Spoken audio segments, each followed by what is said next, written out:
中國地理第四課：平原和盆地。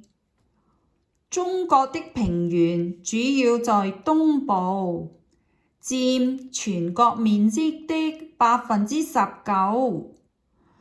中國的三大平原是東北平原、華北平原、長江中下游平原。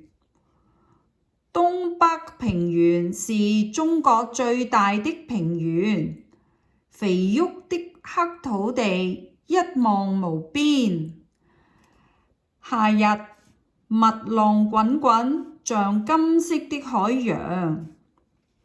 華北平原位於北京、天津、河北、河南、山東等地。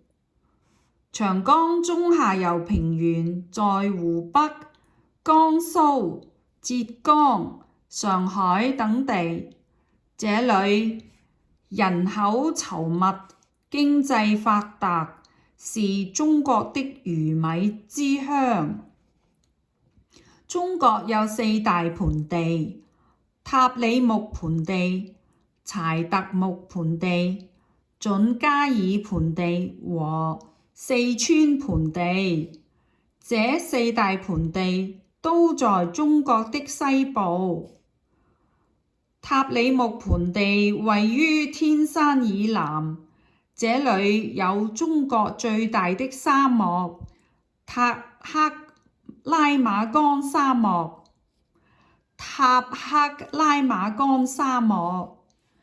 準噶爾盆地位於天山以北，北冰洋的濕潤空氣可以進入盆地內，所以降水較多，是古代通往中亞的通道。